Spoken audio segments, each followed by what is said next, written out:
go wrong, the voters correct it. When you get situations like what happened in Medina schools, the voters correct it. When you have other situations in other communities, things go wrong, voters correct it. And so, I'll give you this, the short version, we're the legislative authority for the county, we're directed. We only have the powers expressly granted to us by the state legislature. We do have a responsibility, because we're the budgeting authority and the taxing authority for the county, we do have the responsibility of working with the other elected officials, such as the sheriff and so forth, to make sure that they can implement their duties according to the statutes and requirements of the state of Ohio.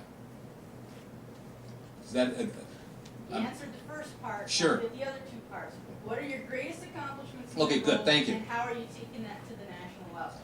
What have you learned or are Well, you taking I'm not going national. I'm going at this point state level. Okay, but then, Oh. no, believe me, the only time I want to go to Washington is just so I can leave it shortly thereafter. I guess when I would look at my greatest accomplishments, I think it's working. It's representing the people and their interests, giving people the opportunity to have a voice in a number of things. We are the taxing authority for not only the commissioners, but so many other entities. And making sure that those, if those issues that are before the people make sense. Sometimes we get proposals that are just, over my history as commissioner, 17 years, are just kind of crazy. I mean, just, a person like can say, nah, well, that's not, but they have the right to work on that proposal, to make something, and then let the voters choose as to whether they want to do that. Do they want to expand the parks? Do they want to give them a sales tax in order to expand the parks? Do they want farmland protection? And of course we have the one where, do you want to fund schools, part of the education, of capital improvements? Do you want to use a sales tax for that? In the hopes of then having better investment and reducing the burden on property tax. And the voters said yes on that. But likewise, we've got our drug abuse levy. We put that on a regular basis. Annually, or excuse me, every number of years, and give the people the opportunity to vote on that and say, here's what the program does in terms of drug abuse and enforcement, and here's what, you know, if they can. I guess, but we've had some controversial issues, even with my own party. The county home was a controversial issue, and I took a leadership role in saying, well, no, this really ought to be up to the voters. And I have my personal opinion, I get to voice that, but then the voters obviously weigh in on that. So I'd say that that's one of them. The second one is, I think, is my involvement regionally. And that, as Jim was saying, we're required to be part of a metropolitan planning organization called NOACA, the Northeast Ohio Area-Wide Coordinating Agency. When I came in as commissioner, we only had 3 seats. They were all 3 occupied by 3 commissioners. Prior to that, several years before that, when Ralph Berry was commissioner, they had to reorganize NOACA. We lost a seat, and they created what was called basically it was a weighted vote, which meant that if Cleveland and Cuyahoga wanted it, didn't matter what the rest of us wanted. And we were coerced into so many different things. And obviously that was wrong. One of the things, too, is the seats that were removed were representatives from the municipalities and the townships. So my dedication, first off, I mean, well, my first years was I-71. You had these misguided people that were trying to stop the growth of, the freedom of movement. And to me, it's about providing people more options. That's my job, is to provide people with more options. And they were trying to restrict it, on this belief that if they restricted the lanes of 71, that they were going to stop all this growth and people fleeing Cuyahoga County. But that ain't going to happen. That's not going to happen. That's you can't. As Skip Trimble at the time, who was the city manager, says you can't blame the front door. You can't, because you got a bad house. In other words, people are leaving Cuyahoga County because they can and they should be able to. That sends a message there's something wrong. As Ronald Reagan said, people voted with their feet. They do. It's actually T-Bot. As an economist, when I was studying urban economics, talks about people having choices of where they live based upon the services they get and the taxes they want to pay for it. So if you don't like the services you're getting, you think you're paying too much taxes, people do choose to move. And Thibault was one of those economists that people still don't refer to, and every now and then, because it's gotten out of fashion, but it's one I truly believe. I see it in action. So the I-71, I think, was one of my, and the point is, it just wasn't me, it was the leadership of our community, our county. We led the effort. I was sending out faxes overnight and fact sheets. I was countering this crap that was coming from Cleveland and Cuyahoga County saying that this was going to hurt. I was showing the numbers, showing it didn't have an effect. We ended up winning that battle. Ultimately, they ended up, as part of the compromise that came about because of the threat of weighted vote, that they ended up paving it, but not painting it. At the very end, there was a section between Brunswick and down in Medina that was paved when it was widened, but never striped. And so, but we knew, LDOT and we who are supporters of this knew that as soon as that got built, and people saw that and go, what the hell are we doing? Moving in and moving back out. And the pavement's built. It was built to the standard that was in it. And so years later, when it happened, it was like clockwork. Going back, and actually Ralph Regular, who was our congressman, Nowaka was still dominated by Cleveland pretty much because of the weighted vote situation. Jane Campbell, who was the mayor of Cleveland and really pushing the effort, was really upset about it. And Ralph Regular came to our aid and basically said, look, because they wanted some help from Ralph on some projects and so forth, and he just basically told them, he says, look, we're not gonna put up with this. It's gonna be pain. And they basically had to back off and say, okay, well, I guess we'll vote for it. So those are the kind of things in the long term we won. But also we sent the message that we weren't going to be bullied. There was another interchange over I-90 that they used the weighted vote and forced a tax-based sharing scenario. We threatened to leave NOACA. Ultimately what happened in working through the leadership at NOACA, we ended up getting rid of the weighted vote a couple years ago. We also increased the representation of Medina County. We represented we brought Mike Soleil, our county engineer, is now on the board.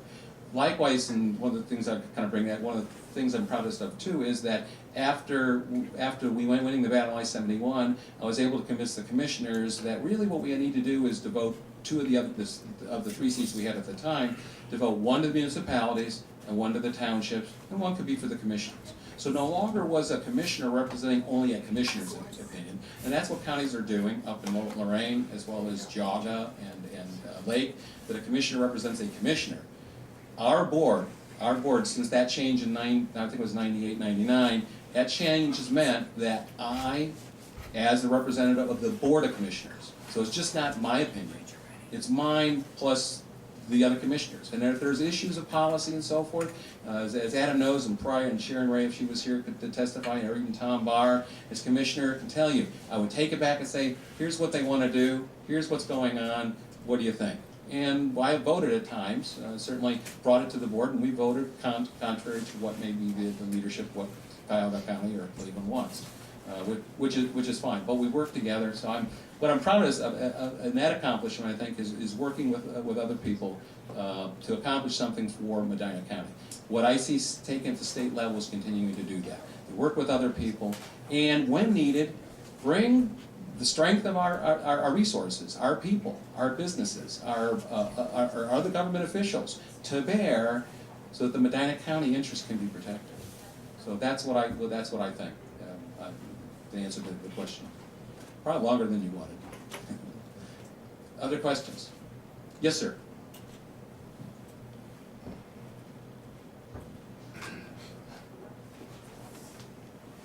Hi. Yeah, Chuck Reno. Sure. I've got a question, and Sure.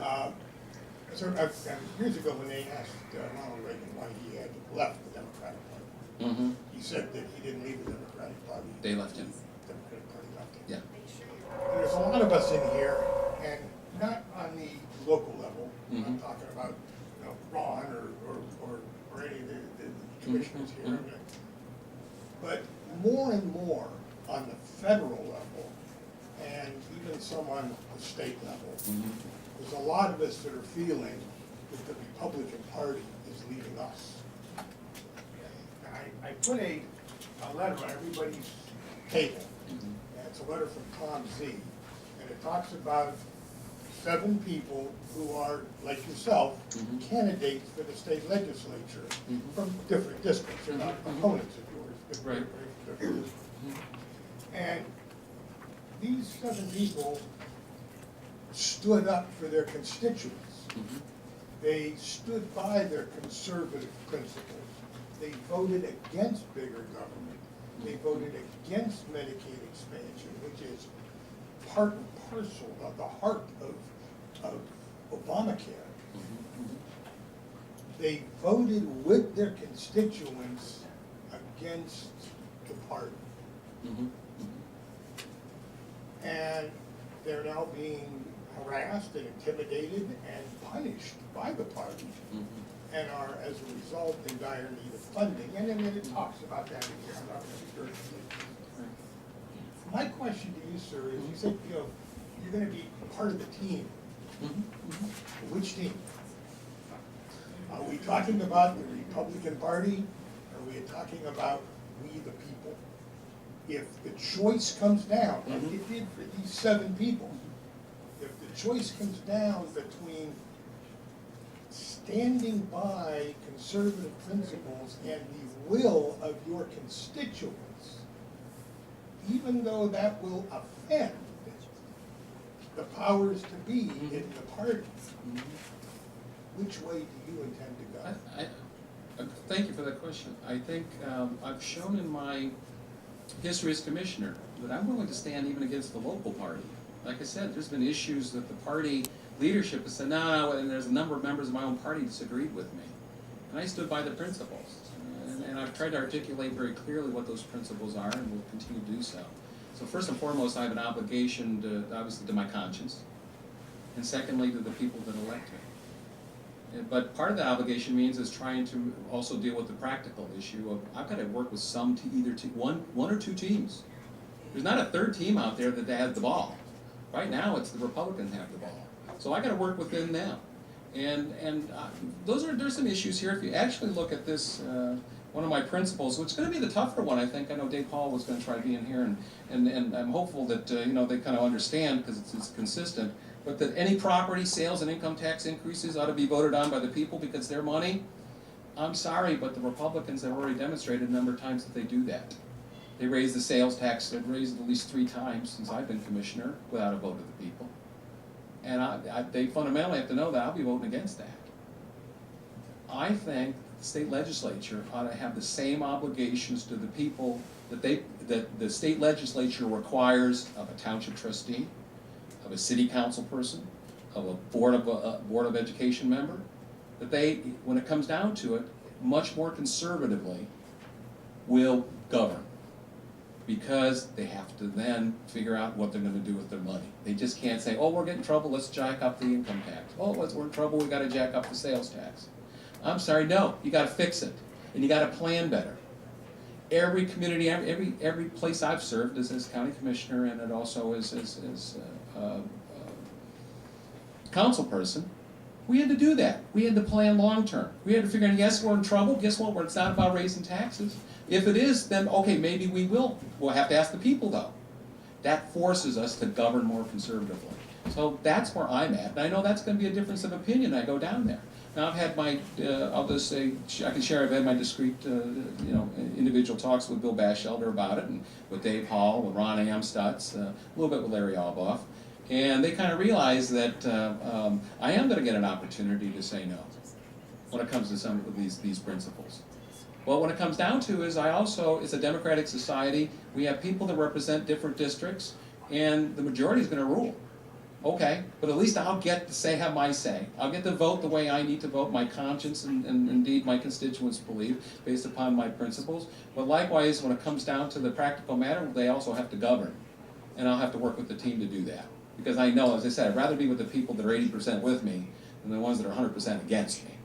And so I'm going to do the best I can, and then that to reflect, as I said, my conscience, the principles that I have, that I've articulated to the voters. And I look at it as a contract. That's why I've used this before, and I've sent this out to voters. I said, okay, this is who I am, this is how I act, and by and large, yes, if you're against against higher taxes. I understand that. I'm certainly supportive of it. But every now and then, government has to ask the people because it's comparable to the level of service, particularly at local government. And if the state wants to come up with a scheme that says, okay, we're going to lower the income tax, we're going to raise consumption tax, then doggone take it to the people and sell that. And it's the people's will then that you can't subvert. That causes you to govern so much more conservatively. I know Keith Durham's not here, and he can talk about how Medina City governs a basically long-term plan, 5 years out. That is conservatism right there, and that's what we need at the state level. It's much longer-term planning and looking at those costs. So that's where I'm at an issue, and obviously, hopefully that respond adequately to that. But if you have a specific, and at the federal level. God, I don't know what I'm a big. I tell you, I'm the most. When it comes down to it, I'm the most cynical of anything big. I don't like big government. I don't like big business. I'm sorry, power corrupts. Business in some way. I don't like big unions. My dad was in a local union, and I benefited from that. My brothers have been in local unions too, but they also know when you talk to anybody that's been in the grassroots or the rank and file, the guys in the top are not the ones watching what's going on at the rank and file. You have to watch for yourself. So I'm a believer the closer the power is, and that's why I put certainly that's Ronald Reagan. The most effective, responsible, and responsive government is the government closest to people, and that's where I put my faith. Those governments, those people that are closest to the people. That's where the decisions need to be made, not in Washington and not in Columbus.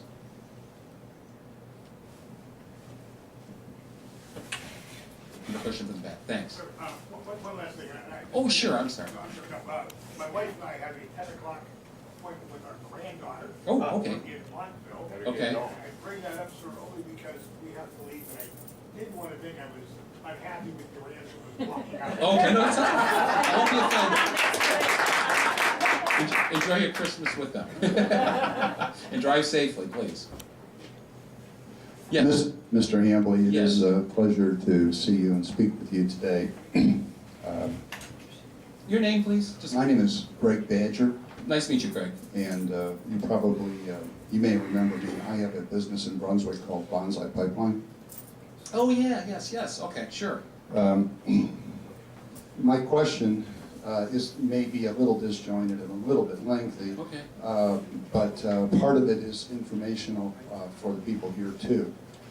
So I'm going to start out with a little verse from Proverbs. Godliness exalts a nation, but sin is a disgrace to any people.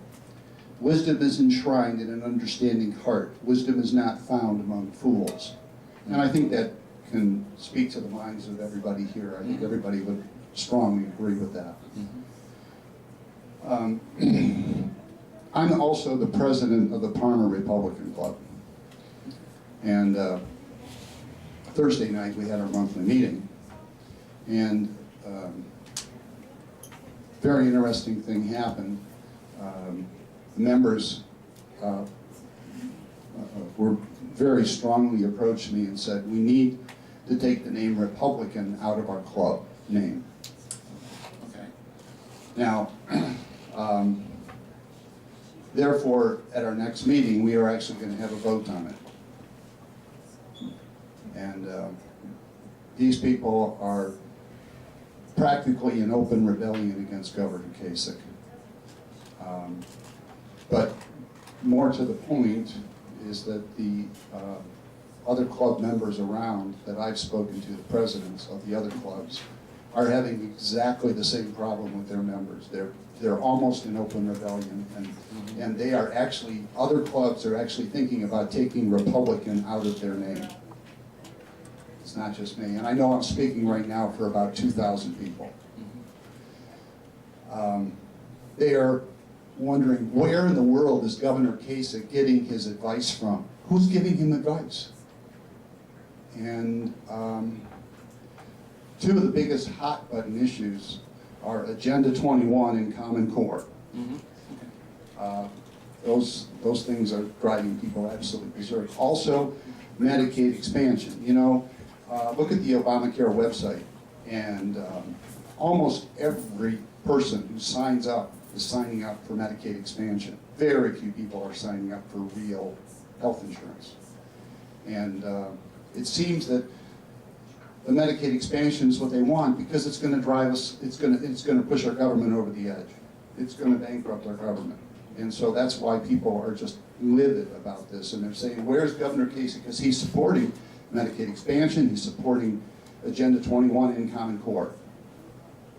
Those are exactly the things that are designed to take our nation down. So what we're saying is who is going to get to him and talk to him and say, this can't be, because